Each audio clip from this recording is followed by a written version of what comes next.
So welcome back everyone, and before in the previous lecture we have discussed up to the location of the dark spot, and the most important thing to remember in YDSC is to always find delta x.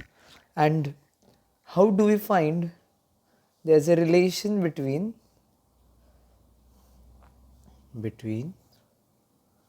delta x and delta phi, and the relation goes as follows: delta x equals to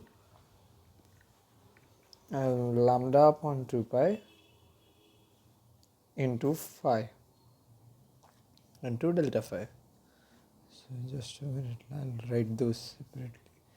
Into delta phi, and this is the relation as it goes, and this is a very important relation, but most of the things will get sorted after we find delta x. And now the thing, there is a, now we shall draw the graph of intensity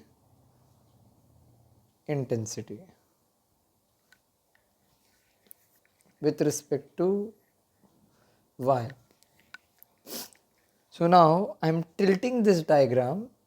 This diagram had this y in this axis, but now I am tilting it down into this axis for us to clearly understand. With respect to y. Yes. So let's draw it. This is the line, and over here this spot I am denoting, this is our C, okay, usual spot. And now we have derived that in this equation, this condition, and if we see, the intensity is the same at every point, because there is no dependency of y on intensity, that is the change in amplitude. So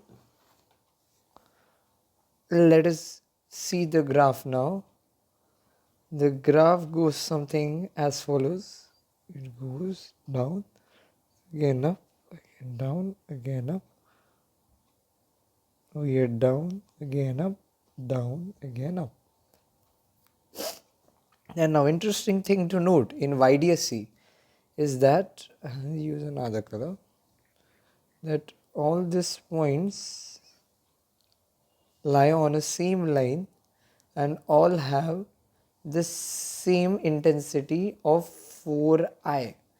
Even the central maxima has that intensity. The first bright on left side and the first bright on right side has the same intensity. Even the second bright has the same intensity. And now if we see the bottom part, it too goes something similar. This all have the same intensity, that is I minimum, which can be found out. There's this formula for amplitude, that is amplitude resultant is equal to a1 square plus a2 square plus 2 times a1 a2 cos phi, where phi is the phase difference. And now we know by experimentation that I is directly proportional to a square. So I resultant we substitute into this formula. I resultant equals to I1 plus I2 plus 2 times root under I1 I2 cos phi. IR max has cos phi equal to 1, so it is root of I1 plus root of I2 the whole square. And now if I1 is equal to I2, then IR max becomes 2 times root I the square, that is 4I. And if we are asked about IR minimum, then it becomes I1 minus root of I2, as cos has the minimum value of -1, the squared. And if we see, if I1 equal to I2, then IR minimum becomes 0, and this is the condition for coherent sources.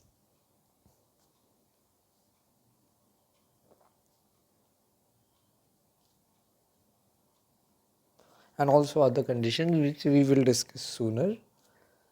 So these are some things that you have to quite remember all by themselves. Only then the questions will go, because mostly in the examination these things are mentioned.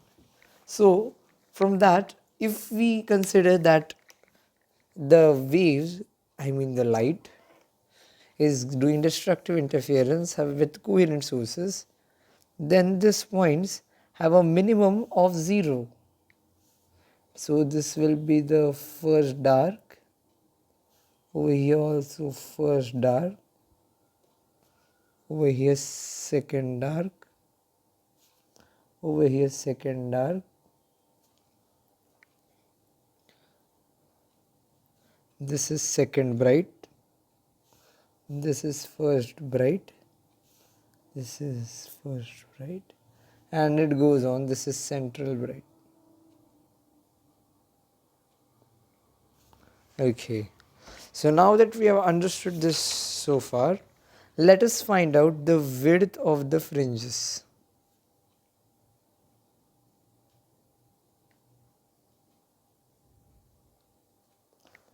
So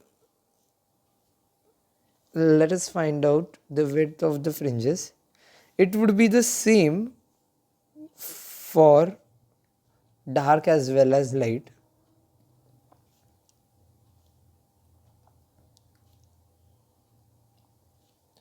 Light spots. Now I will discuss constructive interference as bright or light.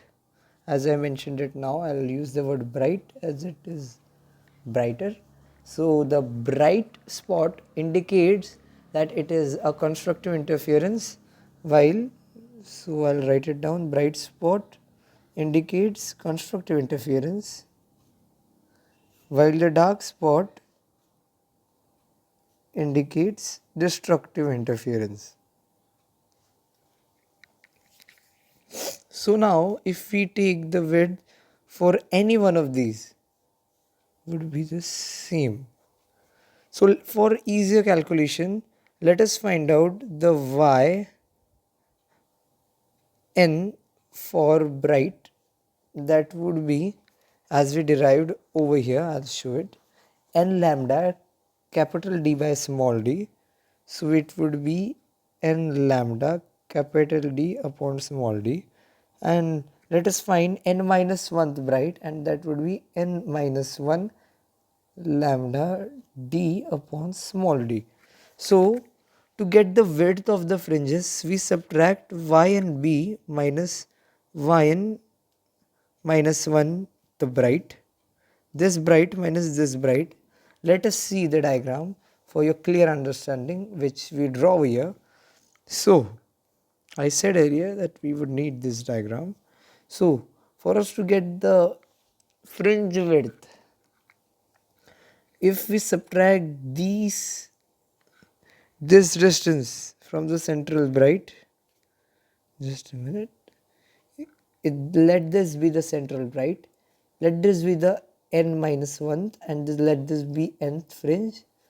So if we subtract both these distances, then we would get this remaining part, which would be the fringe width for dark. Oh sorry, it would be the fringe width. After all, it may be it should be the same for bright as well as for the dark. So Let me erase this all first. And now let us continue. And let us write this now. N lambda d by d minus of, okay, and minus 1 times lambda d upon d. So it becomes n lambda d upon d minus n lambda d upon d minus lambda d upon d. So this and this gets cancelled and we get lambda d by t. This is the fringe width and the standard denotation is beta.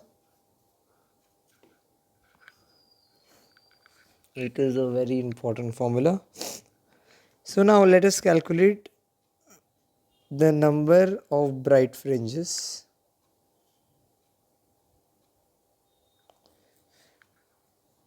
So let us, for bright fringe, it means that the interference is constructive. That means the path difference is an integral multiple of lambda. So the path difference was y small d upon capital D equals to n lambda. And over here we can write delta x also as d sine theta. In the first derivation that we did for this, we wrote it as d sine theta equals to n lambda. So sine theta equals to n lambda by d, and the value of sine theta is less than or equal to 1. For maximum cases we take it equal to 1. Let n lambda by d be equal to 1. Therefore n becomes d upon lambda. Now let us understand what this d by lambda actually means. This n, as I just showed in this graph, we got this one, then bright one, sorry, this first bright, second bright and third bright on this side. Also we have first bright over here and the second bright comes over here. So we double it, and what we forgot on the brights is the central bright. So we multiply it by 2 times d by lamb, and we add 1. This gives us the capital N of bright, which is also equals to N of dark. And now what is this? This box represents greatest integer function, because if d by lambda comes in a decimal form, then by experiments it has been proved that the greatest integer function put into it gives the correct answer to us. As we can't take 2.5 fringes, we have to take 2 fringe, and we can't take 2.6 fringe as the third fringe is not completely formed.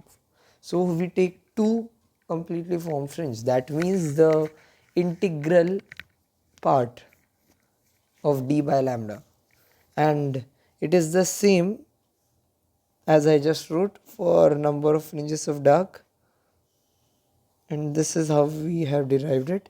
So remember the derivation, it is very much important. Now let us go further and understand the angular width of fringe. So now what is an angular width? Angular width means the theta, the angle which is subtended by the fringe. And in our diagram, we have represented it by theta, as S1, S2 are very close to each other, as D is much smaller than capital D. So both the points we can consider them to be 1. As I had drawn somewhere over here on above in the starting of the example about slit. So we take that into mind. If we write, we can write it as d tan theta equals to y.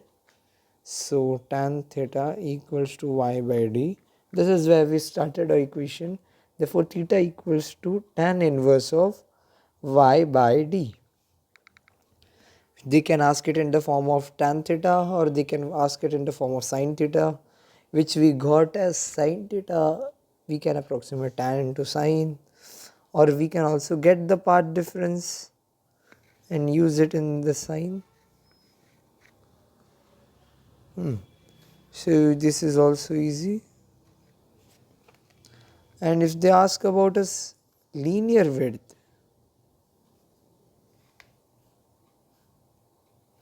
then linear width means y, this y. So we can find it in various ways, as we have got all many formulas. Okay, so most of the part of this chapter is completed. Let me write for this too. Tan theta equals to y by d. Oh, sorry, I wrote capital D over here. Thank God I noticed it. So d tan theta equals to y. This is another important equation. So with that, we have completed with all the basics of Young's double slit experiment, and the third part would also upload soon, which would be considered, in which we would discuss in detail the modified cases of YDSC. Thank you.